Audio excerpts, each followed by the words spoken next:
Hour of Zion, Hour of Zion, Hour of Zion. Pillar of Zion Church International, the Hour of Zion, Ebreo, OFM 107.7. Benade Biara, Anajo, Dumiunu Aba Pao, the Copimson online, Ebebo. Ye Jinema Bompaye, all night Cassia.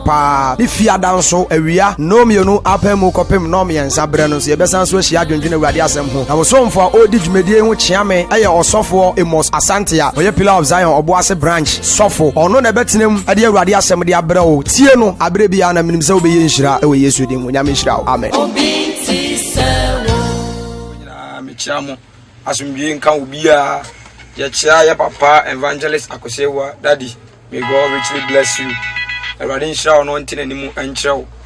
And I dream so all night, then they say, now what you be all night me, a banana already so. And if you are dear, me and you, Ube whom miss me whom. Now, ya boy, ya member. Amen. Amen. So Jones, I'm saying when Timama Kayan, I doubt my baby, I will be a riding come. Amen. I'm saying, I dear, could be when you're in Tinamani Yali Yalisan, and him say, and go see this year, dear. Yes, I met you. Amen. Is in a yard never call. Amen. Amen. Some Samakaba. Ya, Echa. Now, a boom. Ejanadom, Mehoyapa. Some mamma and crying in our way. Ya, more day. Richard, dear, so near. Who says here, I over Yami said, if we know, I'm the cameraman, Ewaha, said two, and so boy, Juma, and Solo, Yami said, Mecha Roland, Ewo, baby, any Braco, Kusu, our baby, any Mechamo, Yankopon in Sham, Over Bompire, Yam Fa, Agron in Shishasu. Yade Asada, and Yen Mao or Hennecasia. Besides, a bring in our one some papa Edemauma. Now was what same Buema Haina Mantequa, Emunyansa. Mempai Bonisa and never foul some for or so famous so a casa. Tona no Emma Eradinansa Samka. Mempai Bonisa are summoning Conaria. Madia Rade what Tobonimun on free bonimun fee. Mawajia and Enquatia and your Madia. Now you rear your Yenimama. When you say, our Yesu Christo Dimu. Amen. Amen. Hallelujah. Praise the Lord.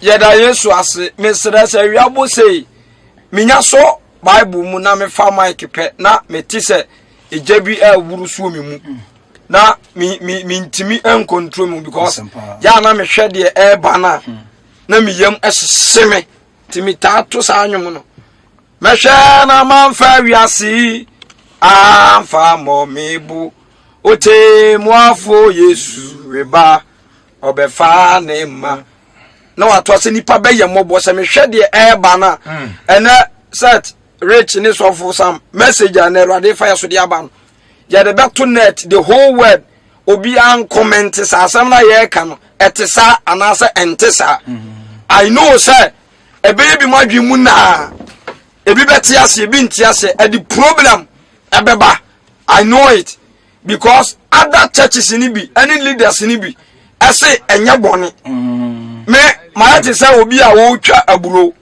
ya twa ni nyina awie ndi aka akire nkitenkite na me so me peke ba ensa no de akeka mu na ye musa ya bone eno na asama study a me tase ba ya kosempa de akekam a Satan di wie nipa nkete no sofo nyankopon enipa betimi asene ne kon wo no so da bi ani anda make asafa family planning no family planning so onim say anytime bia me ba e bia na just me bomb pa answer kwasa enti e free time me de be ba kopim say me de be wura ni nyina me ye bibia kwa na ma adwen wo so I'm talking about family planning rich I was saying nipa ye very careful me can jam ya de koto net the whole world obi an comment say me ye family planning na metimi anya nkwa na me nya nkwa.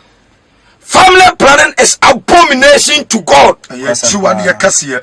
Chiwade a bedani abusudie ma urade. A bedani fie urade bo obe fie gudabi. Thank you. Ete sakraman wa urade anim. Hwe urade eboni wiase no no obi a antena se anwene ho. Me shase free Genesis. Come urade bo ade nyina wie he. A wadi ni pa be dia Garden of Eden. E dia ba asam no ka kire Adam and Eve. Was say di o wiase mu nyina ani turo mu nyina di amamu afa di atoso mienu monwo na munya dai monsa asase so di ai ema hallelujah Amen. monsa asase so ma Kwasempa. na sa yana daddy taka se mi say fish a wonsuom eye family planning na anka wo awon to so beduru sun ka benya na mari Kenya binwe akoko. sanka ewura mu mwa eye family planning na anka wo gina wo benya mo ni bi abi ka wunya bi ba enipa aya ba wiase no ade bia rade ka kire abode omumu so ba se bia se ma enipa ne ya buni nyina so from A to Z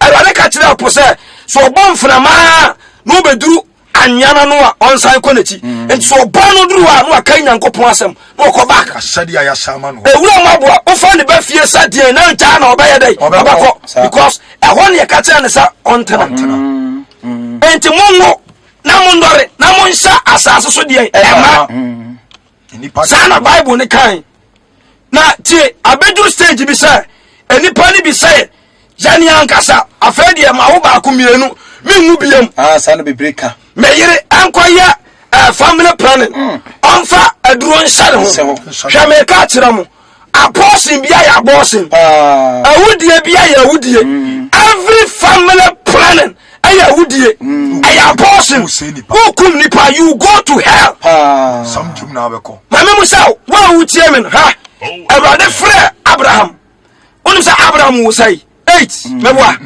wa wo 8 8 no wo ya Isaac ene be ye nshira Jacob owo mako say 13 mutie me 13 no wo ya onim say ne ba otoso 11 ene wade nam so pagya family Joseph. no kwasem wo de mutie se na mebobɔ so ba de otoso 11 I fan Joseph ono na erode fa so pagya the whole Israel and the sanka Jacob awo trea anka Joseph obeba na woma Roma ko yini tugui ha bra Jesse abusuam Jesse owo mako 9 mako 9 because na mama yenu ka ho Okay. Syria ni Abigail ba Bible no say wonsu ade ya unhu da obeka so wo 7 wa ho 7 no wo 9 se ba bi kura ema yenu edi David achi enti David no to so 7 wonim say enam David so ana Jesse abusua apagyae no kwasem pa enti sanka Jesse oya family planning na aka David baba na oma ko wo tre na nko twa so Kwama. me ba to mu kire me but now I do stage bia eni papa se twetwe nyankopon asama no ye menya me asam no ye pese ye si nyankopon anu asam ho kwan ha wo ba de wo si nyankopon anu asam ho kwan Mutimi.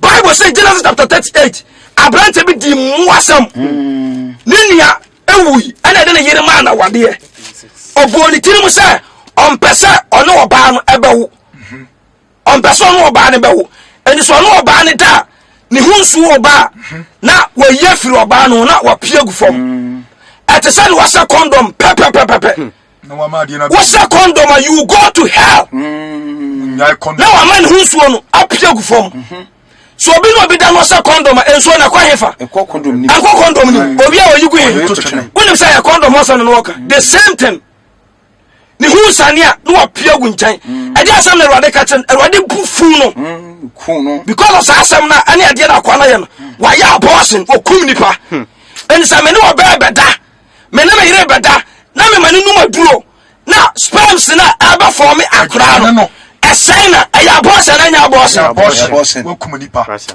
masa Satan on obewie nipa obenya nipa ko sayem na kwan ne bi no yani baba ho so no ya sira because and ye teach family planning our church say ya de pa ye teach our church ha mema scenario bi wa wutie me I will say we are family planning unim say we dey na ware no what to so mako 10 awone ma memam and one some friend sister Badu what's how we have manim ya wotwe what's how manim what's how ya flow Badu ne ya wotwe what's how ya flow what ya flow nsia meboa and so ma me owo tere a anka we yire na wonte no ja udinachi funny abadun kabanya no hefa. God will curse you. God will punish you. If you don't repent yourself, God will punish you. Anyara any punish any power. Zawadi wa uba any wa shaba. You be wa rich. E Sri Kenya me say ye betimi awo nyo ma me no papa na be show da. No kwasem pa obi na be fo show nkwane nyina. Obi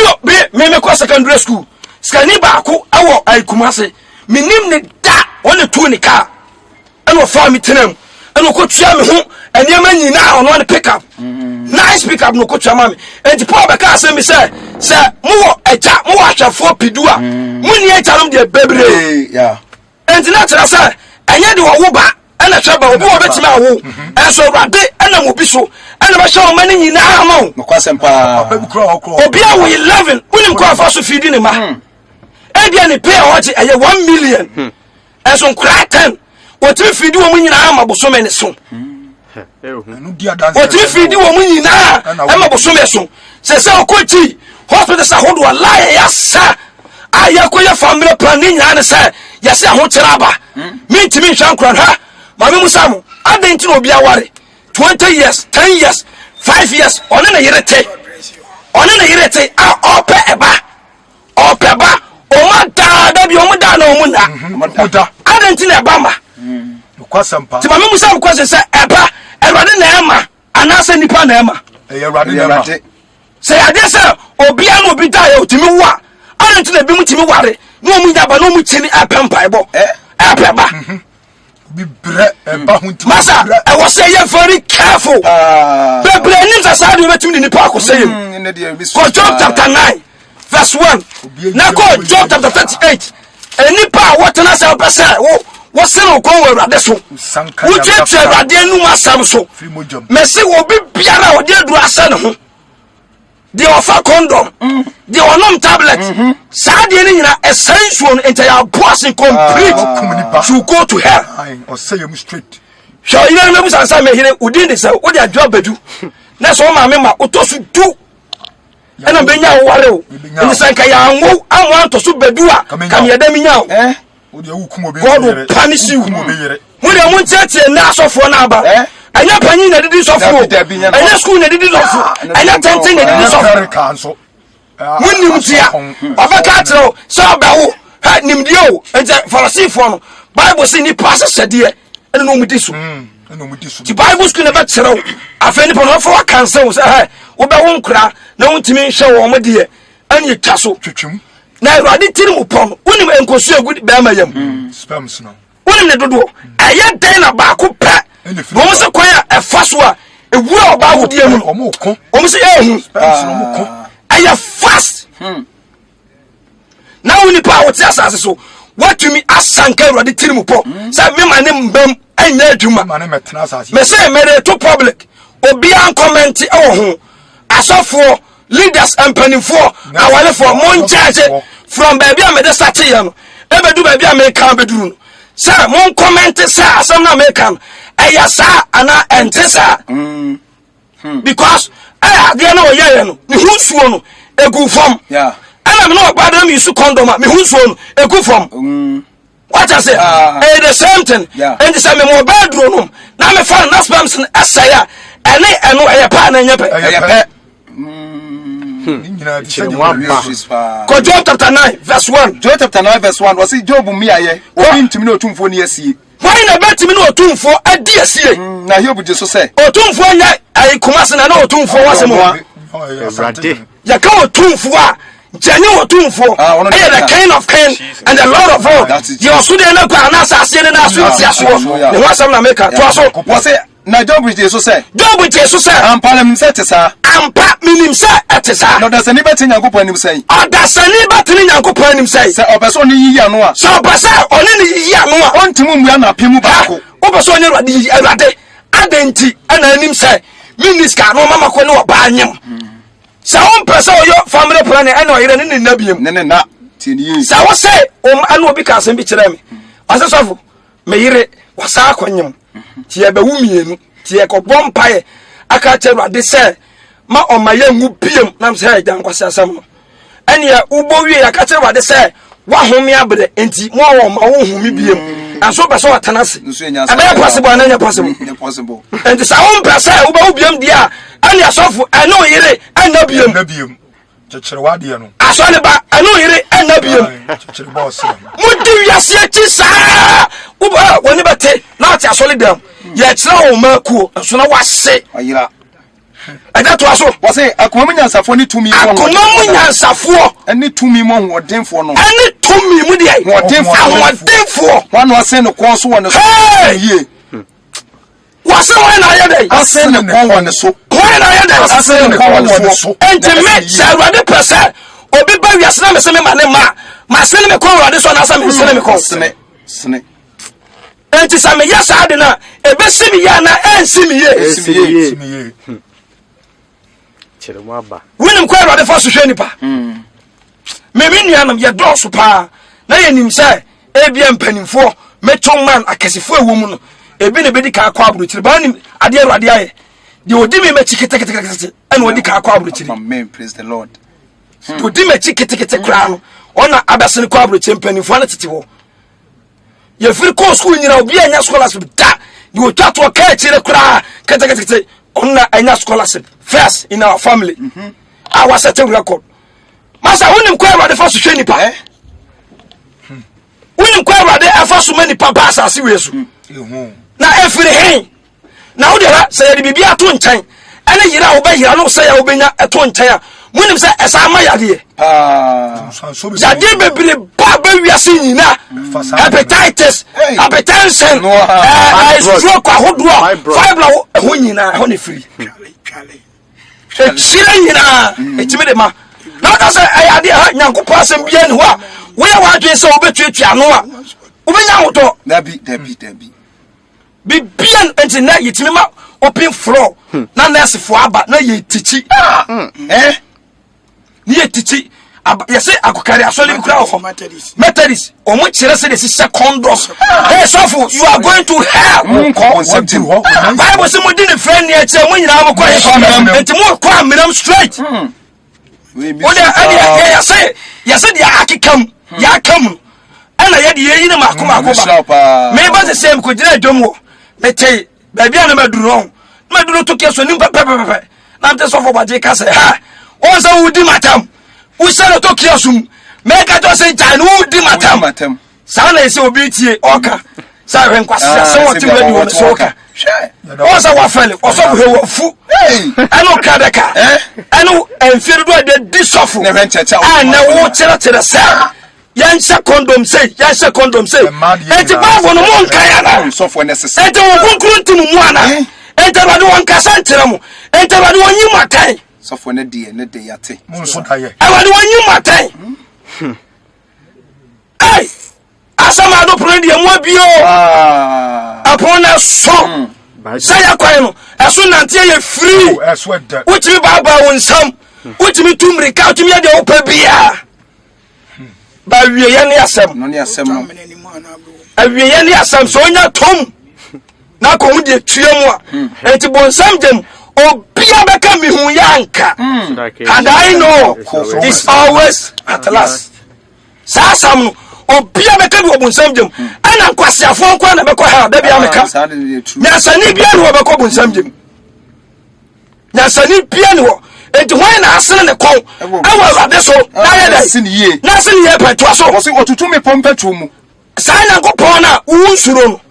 Ana numa samu tuatua so no. On na timi ya dai. Otutu me pompetu mu. Otimi tutu emepo. Mpetu mu. Otimi tutu mepo. Hwa, mama mu so asamba, kunim say Job. Bible din ho dance say odim. Otene. Oyi no free boni nyina ho mewa. Aso nim say Job agokan de yanka. Emewa de busa fun. Job 38 afewa de afra no pagya ne Job. Job na memu so asem. Ana maami a wo say, o doctor say, Ghana say, ahu chirenti no. Entina me se me teacher ba se kan Timothy. Ene wey ebetwam. Mesa abaso wo se unu ye say ene edi akire. Emre mu odin ba ye de ebaba. Confirmation. Confirmation. Enti wo say ahu chirenti. Wo ba ya abortion. Wo say ahu chirenti wo ba family planning. Utemi. Enti ho na Awurade so bebusa say, "Ha Amos, wonim kwa ya me fa so a me ma abofra beto awutwam." unim say enane na nko a spells ball ba ho nko a na otimi de wo a obi nam echini what the mystery enye nipa ana maba at the same time wo una provide oba na emframa nabi una provide unim kwaya oba no fa so nyini unim kwaya nipa tiri nyi fa so fu Sianyansa. Eda kam John chapter 38 verse 1. John chapter 38 verse 1. Cause na Awurade fra hunu mu bua he obusa. Awurade fra hunu mu epu ato obusa. Why need you oburi afutuo ani? Why need you oburi afutuo ani? Ensem a emu ani nimde emu yi. Ensem a emu ni hwehwa bia na mu ni nimde ekọ. Bo wase so bele man. Afa Job so so be ma dia bo wase ne. Na me no nkasa to so. Amisa o na tere me. Aha. Ehe na wo bra me to wasase fa pem. Ehe fa. And now ebra me to wasase. Me lay the foundation of this earth. Asase we fa pem. I sam na yamu munim tia. I sam na ye nipa ya ba wiase. Wo de we obi yare seconds kra hwe. No wa ye mo bo. Nipa nsa. Eskafui. Oso na bia me bosso. Ha wo sika no we first aid o. Ya ka first aider. Ade bia to butuburu. Na pepa ho nti sika eye good be nya better, enya best. Sky first aid in life because I don't be here sika mo an ontimi mo da. Kam wo so de buaw. Aye sabra e ka se wakoma. Doctor sini na aye ya asan. Onso na sika wo bag mu si unchen. Aso ya se na wu. Wo just kan ho. Komo mu ko landing. O mu ko South Africa ko payere sano. Se sika na je nkwa komo nyina atiase. Ka tamis kran. Komo nyina atiase. Aye sam na ya wo do pa masro kunchew. Eske ni ba ko kuma se obeti din wonye sika nkasa na papa no yade aka na se dem watena dem fa ko 15 years First aid ampa 15 years afen wo hu awrade mo no ono testify the money is good but money is not all we say me da bia meka wonim kwaya awrade fa so de asase we afa pemsi ho wa wudira wonim kwa afa so ba bia nim ana nipa ya ye samsa o dwene menya so ne ahanta ye too much me di monology me say makwa ana na wo mu sign board edin enkoso enko screen so Reverend Dr. Wanwan and so Bible the minimum aye 5 per evangelist apostle teacher and a prophet edi ebiem dia kan ni efi Reverend Dr. Efrehin wuti way enti wonne wonta wotapa we too no do chawa sem aye fan na o jara bra me da sase fa pem esi ho so wo hunu mu akan sa wo hunu mu amu tie me honka wonim dia de yes sperms aka wonim kwa ni papa so ba sase so aka tisongo bia wo ba ko a ka beti so benya yire o scientist nyina achi why sam eda to so na me verse number 6 ko was it verse number 5 was it one word ni susu ya to ho why ana de ni susu ya to obere wade susu asase no woni mana contractor bia ya adwuma oni nipa mienu na eye ba ko som ko gina ha na ba ko soma be gina ha ni ya susu ana wo busa se bra only the foundation of this earth why ana so ni mo susu measurement woni mana so ni ma Job ka ana se one was an homa why ana so ma me ne sa homa e de so na wodi abo profile ade so de ni nyina so si ye ade ene ade asase o wudina so ni nyina so si ye ana hwan wo ena me kan nyansasam me kan nyansasam so onim kwa nipa fa so ba wiase a enti nipa na wasanka no oye difo bi we sampa onsa osofu epritia na ye ode sanka osofu a wuti om ye si wo mugui omu ma me no papa m ye family plan na ena sa wo bebre ba na ye serew onza wo bebre ba fa in or real century wo sanche omeka enkurasefo na wo bebre wo say wi asase sedi sa na woka so bible mu de wan wo kese kuranya ne 5 ni 8 10 ebi time wo 100 12 what the ye wan na ka tira osa enye ye papa wapa ye rade aja kwade mpo me say I Joseph no to so 11 and so no na rade fan so ji Israel tina wo bebre ba na woni magu ase na wanyini kra na anyima na efele so ya ma me panimu na anyima okọ hospital na afele eye wiase asesede enti munya ye sam so ne ba bia Awurade gina no so asase we fa pema ka to so wase ana hwan na ode ne twati buo to ye wa say David be kan ho asem say edan ye yesin se duru lentiri ba bia ye wo ade bia friend ye twatisi buo e half ɛne epu ne de asɛm na sasase we kwa nyame hyɛ da ele foundation wo si ne te sade o si dan no